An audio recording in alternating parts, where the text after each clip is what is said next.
மோகன் அதித்தியை வீட்டிற்குள் அழைத்து வந்து அந்த வீட்டில் வேலை செய்யும் ஒரு பணிப்பெண்ணை அழைத்தார். அவருக்கு சந்திரிகாவின் வயதை எட்டியிருக்கும். அர்ஜுன் பிறந்த நாட்கள் முதல் இந்த வீட்டில் வேலை செய்கிறார். அந்த பெண் வந்ததும் மோகன் அவரிடம் அதித்தியை காட்டி, சேச்சி, இந்த பொண்ணு பேரு அதித்தி, என்னோட பொண்ணு மாதிரி. நீங்க அதித்திய அதிகம் பார்த்திருக்க வாய்ப்பில்ல. நம்ம ராமநாதனோட பொண்ணுதான். இனிமே அதித்தி இங்கதான் தங்க போறா. அவளுக்கு மேல இருக்கிற ரூம காட்டுங்க என்றார். சேச்சியும் தலையை ஆட்டிக்கொண்டு அதித்தியிடமிருந்து பேகை வாங்க போக, அப்போது அர்ஜுன், ஓ, வேலைக்காரிக்கு ஏசி ரூமா? இவளை இந்த வீட்ல தங்க சொன்னதே பெருசு. இதுல மகாராணிக்கு படுக்க பஞ்சு மெத்தையும் ஏசியும் இருந்தாதான் தூங்குவாங்களோ என்று கேட்க, அர்ஜுன், என்ன பேசிக்கிட்டு இருக்க? நீயும் அதித்தியும் நல்ல ஃப்ரெண்ட்ஸ் தானே, அப்புறம் ஏன் இவளை இப்படி கஷ்டப்படுத்துற மாதிரி பேசுற என்று மோகன் கேட்க வர, டாட், நீங்க சும்மா இருங்க. நான் என்னைக்காவது இவளை என் ஃப்ரெண்டுன்னு சொல்லியிருக்கேனா? எனக்கு ஃப்ரெண்டா இருக்க ஒரு தகுதி வேணும். அது இவகிட்ட இல்ல.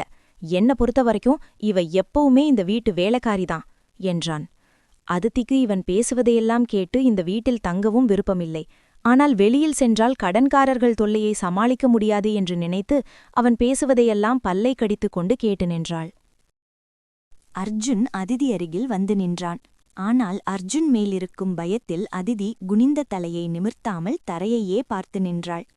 அவள் தன் முகத்தை இன்னியும் நிமிர்ந்து பார்க்காததைக் கண்ட அர்ஜுனுக்கு வந்த கோபத்தை பல்லை நரநரவென கடித்து கட்டுப்படுத்திக் கொண்டவன், திமிரு புடிச்சுவ, இங்கேதானே இருக்க போற, உன்னை என்ன பண்றன்னு பாரிடி என்று மனதிற்குள்ளேயே சொல்லிக்கொண்டு அவன் முன் குனிந்து நின்றிருந்தவளை பார்த்து, ஏய், இனிமேல் அந்த ஸ்டோர் ரூம் தான் உன்னோட ரூம். அதில் இருக்கிற வேஸ்ட் திங்ஸ் மாதிரி தான் நீயும்.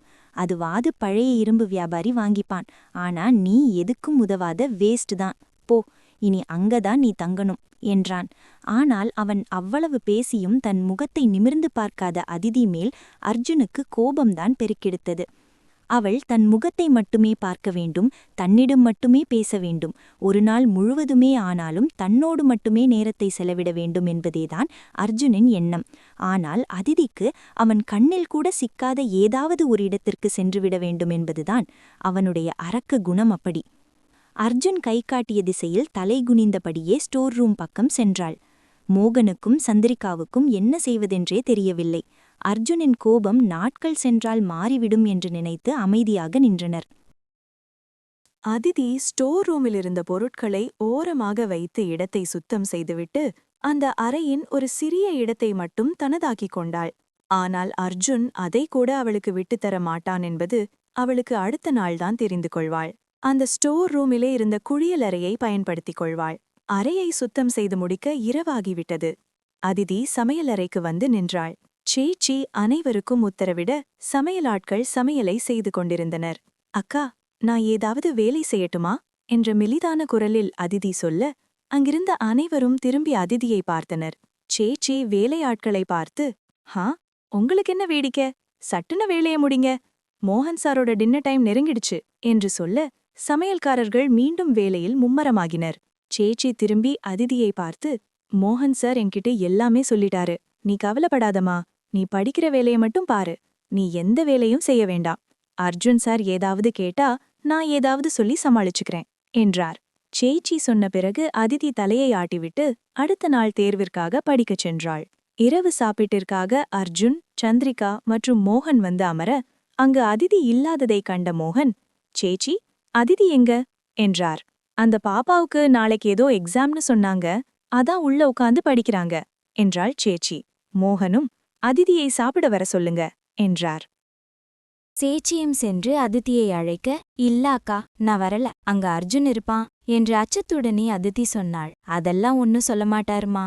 மோகன் சார் உன்னை கூட்டிட்டு வர சொல்லும்போது அர்ஜுன் சாரும் அங்கதான் இருந்தாரு, அவர் எதுவுமே சொல்லல, நீ எழுந்து வாமா என்று சேச்சி அவளை கட்டாயப்படுத்தினாள். அதித்தி தயக்கத்துடனே அமர்ந்திருக்க, சாப்பிடாமலே இருக்க போறியா? அதான் மோகன் சாரும் சந்திரிகா மேடமும் இருக்காங்கல்ல, வாமா வந்து சாப்பிடு, இல்லனா நான் இங்கிருந்து போக மாட்டேன் என்று சேச்சி பிடிவாதமாக இருக்க அதித்தி எழுந்து வந்தாள். அப்பொழுதும் தலை குனிந்தபடியேதான் நடந்து வந்தாள். அதை பார்த்த அர்ஜுன் பசி பறந்துவிட்டு கோபம் வந்து குடியேற அவளை முறைத்துப் பார்த்தான். அதித்தி சாப்பாட்டு மேசையின் அருகில் உள்ள நாற்காலியில் அமர வர, ஏய் நில்லு என்று அர்ஜுன் கடுப்பான குரலில் சொன்னான். அதித்தி எதுவும் பேசாமல் அமைதியாக நிற்க, நீ வேலைக்காரிதானே, எங்க கூட சமமா உட்கார்ந்து சாப்பிடுவியா என்றான். அதித்தி அமைதியாகவே இருக்க சந்திரிகா அர்ஜுனை பார்த்து, இப்போ ஏன் அர்ஜுன் இப்படி பேசுற?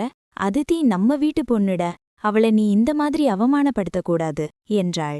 எல்லாரும் கொஞ்சம் சும்மா இருக்கீங்களா என்று கத்தியவன் அதித்தியை பார்த்து, நீ இந்த வீட்டு வேலைக்காரின்னு உனக்கு தெரியும் தானே? இன்னிக்கு நீ என்ன வேலை செஞ்சன்னு சொல்லு, அதுக்கு ஏத்த அளவு சாப்பாடு கொடுக்கறேன் என்றான். கோபத்திலாவது அவள் பார்வை தன் மீது படுமான் என்று எதிர்பார்த்தான். ஆனால் அவனுக்கு என்னவோ ஏமாற்றம்தான். தப்பித்தவறி கூட அவளின் பார்வை அர்ஜுனின் பக்கம் வரவில்லை. அதித்தி தலையை குனிந்து கொண்டே, எனக்கு சமைக்க தெரியாது, நாளையிலிருந்து வேறேதாவது வீட்டு வேலை செய்றேன் என்றாள். ஓ, மகாராணி என்ன வேலை செய்யணும்னு அவங்களேதான் முடிவு பண்ணணுமா என்று நக்கலாக அர்ஜுன் கேட்க, அதித்தி அமைதியாக, அப்படி எதுவும் இல்லை என்று அவளின் குரல் அர்ஜுனின் காதுகளுக்கு எட்டாமல் போகவே, ஏய் ஒன்னதாண்டி, உனக்கென்ன ஒன்ற கண்ணா? நான் இங்க பேசிட்டு இருக்கும்போது எங்கேயோ பார்த்து பதில் சொல்ற என்று கத்தினான். அதற்கும் அதித்தியிடம் மௌனம்தான் பதிலாக இருந்தது.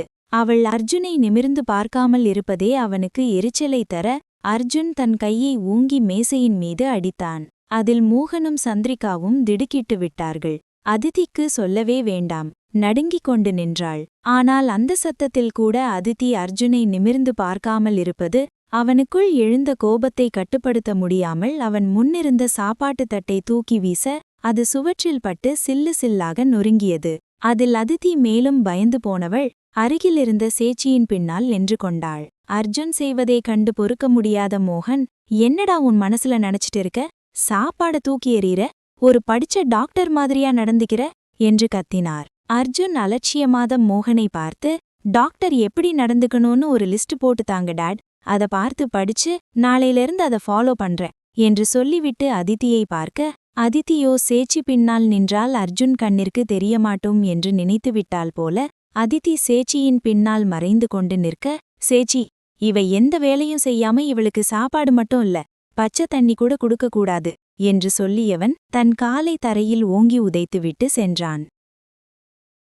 மோகன் அதித்தியை பார்த்து, அதித்தி, அவ சொல்றத பெருசா எடுத்துக்காதம்மா, நீ வா வந்து சாப்பிடு என்றார். இல்ல அங்கிள், எனக்கு பசிக்கல, நான் தூங்க போறேன் என்று சொல்லிய அதித்தி அங்கு நிற்காமல் வேகமாக அவள் இருக்கும் ஸ்டோர் ரூமிற்கு சென்றாள்.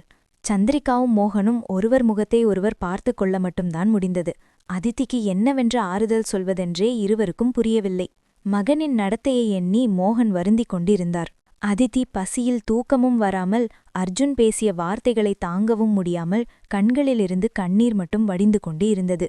வெகு நேரம் அழுது கொண்டே இருந்தவள் தன்னையே அறியாமல் சிறிது நேரம் தூங்கினாள். அங்கு அர்ஜுனின் கண்களோ தூக்கத்தை தொலைத்துவிட்டு விட்டத்தை வெறித்து பார்த்து கொண்டு இருந்தது. கண்களில் அத்தனையும் கோபம் மட்டும்தான். அவனின் எதிர்பார்ப்பெல்லாம் அதித்தியிடமிருந்து அவனுக்கான ஒரு பார்வை மட்டும்தான். ஆனால் அது அவனுக்கு கிடைக்காமல் போவதே அவனின் அவ்வளவு கோபத்திற்கும் காரணம். என்னடி என்ன பார்க்கவே மாட்டிக்கிறா என்று அர்ஜுன் தன்னைத்தானே கேள்வி கேட்டுக்கொண்டான். உள்ளுக்குள் இருந்த அவன் மனமோ, ஒருவேளை உன் மூஞ்சி கேவலமா இருக்கோ என்னவோ என்றது. அர்ஜுன் எழுந்து அவன் அறையிலிருந்த கண்ணாடியை பார்த்துவிட்டு, இந்த மூஞ்சிக்கு என்ன குறைச்சல்? இந்த மூஞ்சி பார்த்து எத்தனை பொண்ணுங்க என் பின்னாடி சுத்தியிருக்காங்க. இவ என்னமோ பெரிய உலக அழகி மாதிரி பண்றா, இவளுக்கு முதல்ல ரசனையே இருக்காது என்று தன்னை பார்த்தே சொல்லிக் கொண்டவன் தூக்கம் வராமல் அறையை விட்டு வெளியே வந்தான்.